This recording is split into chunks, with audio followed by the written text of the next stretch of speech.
Hello, my name is Bobby, and I am your narrator. Episode 2 of Valorant is just around the corner, so I decided to go through and analyze all of the agent cards, and try to connect them to voice lines and other in-game clues. Let's begin. To start things off, we have Breach's card, Big Payday. We see a glowing green item on a pedestal in what is probably a vault, surrounded by cracks in the wall from Breach's signature ability, Fault Line. It's pretty much universally agreed upon that Breach was once or still is a thief. A lot of his voice lines convey the idea that he is used to living a criminal lifestyle like guns in my face, just another Tuesday. Another bit of evidence for Breach being a thief is that in his original design he concealed his identity with a mask, though the devs probably removed it realizing that half of the game's male characters on launch would have their faces hidden. As far as what Breach is stealing, it would have to hold serious importance for it to be featured on his card. The idea I think is most likely is that the container has radionite within it. After all, in the Valorant universe, radionite is a highly coveted resource, and the cylinder has a similar green hue to radionite storage crates that are found on the map sites. Next up on the list is Brimstone. His card shows him walking through fire and flame carrying someone who appears to be unconscious. This all seems pretty bare bones, kinda surface level. I think Brimstone is pretty simple. We can tell he's military from both the clothing he wears and the fact that he is addressed as a commander in his bio. I do wonder what this war is about.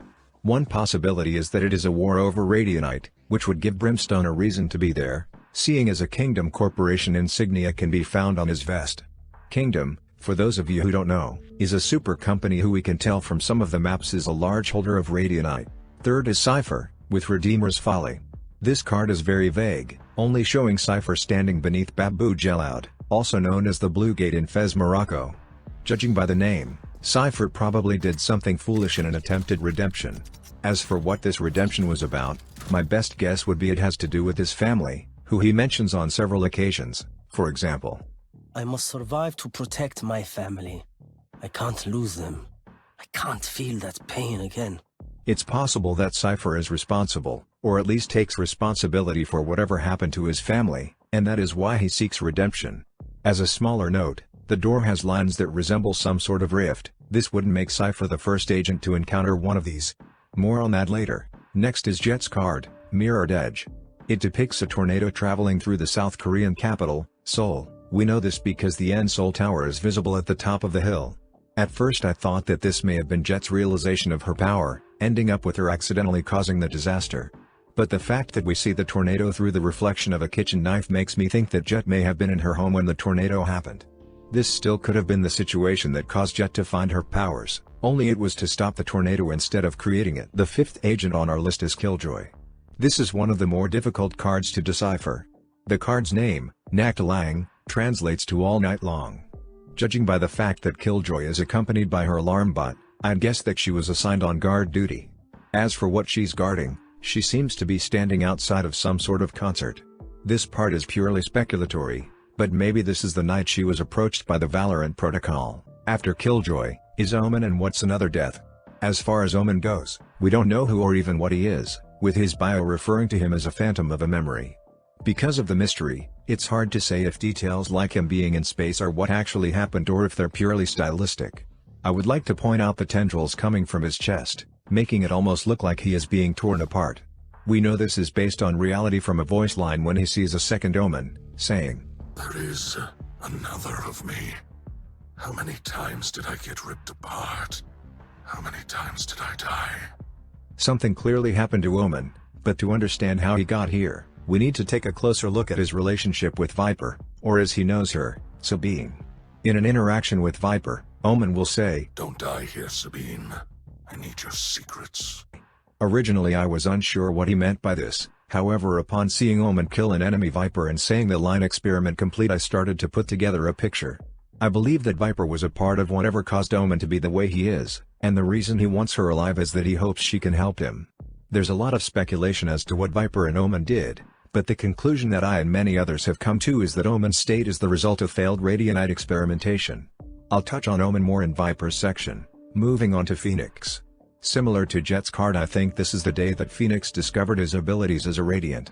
It is heavily suggested from several of Phoenix's voice lines that he is a public figure. For example, Yes, it's me. Autographs if we survive, yeah?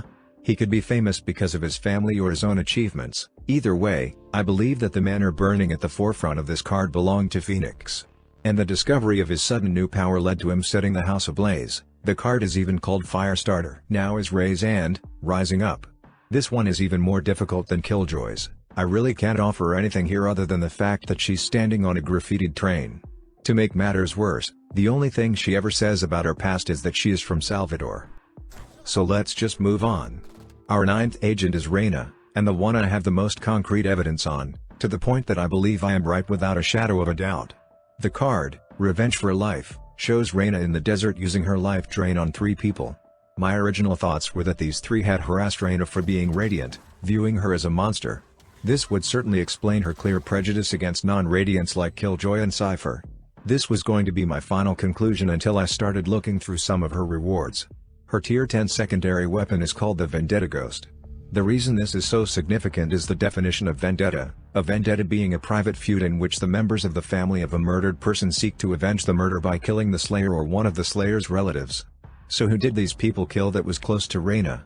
Occasionally at the start of a round Reina will say, "For you, hermanita." This line basically confirms that this card is Reina avenging the death of her sister. Now we are on to Sage. Her card, Journey of the Trials, shows some sort of temple atop a mountain. Breach has said that Sage is a monk, so we can assume this is a monastery of some kind. The only thing Sage has that is related to these trials is her classic pistol, named the Final Chamber Classic. The weapon is made out of jade, the material that Sage so easily bends to her will. This might be because the final chamber of Sage's trials is where she received her abilities. As of right now, we know that exposure to radianite is the cause for someone becoming a radiant. However, no one knows the circumstances in which exposure takes place, so anything is on the table here. After Sage comes Sky. Her card is the most clear-cut of all the agents. It shows her standing before the looming silhouette of a Kingdom Corporation factory, maybe a radianite refinement unit like the one on Bind. Going off the fact that the card is called the Great Reclaimer, I'd guess that Sky liberated this section of the jungle, reclaiming the land Kingdom had stolen. Just as a side, she is standing beside her Tasmanian tiger, so this takes place after she gained her powers. The second to last card on our list is Sova's. His card, Through the Looking Glass, shows Sova on the top of a mountain staring at a blue vortex. This is the same sort of rift that I mentioned in Cypher's section. We've also seen an identical one in Sky's release trailer a few months back. Whatever these rifts are, they are probably a result of First Light, the event that introduced Radianite to Earth. Sometimes, when on Bind, Sova will say, "Don't be afraid, I've gone through rifts before." Though he never says what he saw, and I highly doubt that the magic blue hole in the sky installed recording software in his eye, so for now, it remains a mystery. Now on to our final agent, Viper, and her card, One Dark Night. Let's just look at what we see first. It features a lighthouse being struck in a thunderstorm off the coast of what appears to be Seattle, Washington. That part's obvious, but this is where I'm going pretty heavy into speculation, tying it into Omen's card as well. We'll begin with a voice line from Omen. Sabine, look at the monsters we've become. At least you have flesh to hide your horror. After going through all of the previous agent cards, you can tell that the events shown are very important to the character, some of them being a turning point in their story. I think the event shown in One Dark Night was her turning point, when she stopped being Sabine, and became the monster we know as Viper.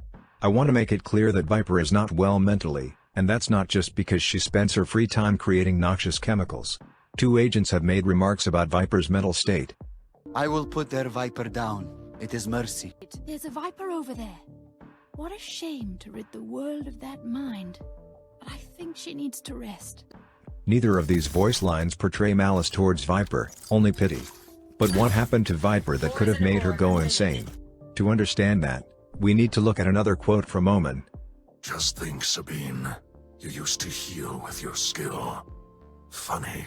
It's because of this quote that I think this card shows the Night Viper and Omen's experiments went wrong. Sabine, a person who had dedicated her life's work to healing, had to watch as her partner was torn apart in front of her because of something she did. Seeing the amount of pain Omen was in, probably thinking she killed him, drove Viper mad. Well, thanks for watching this video. I hope you enjoyed my presence. Until the end of episode 2, I'm gonna be under Xander's bed. Fare thee well, fine gamers.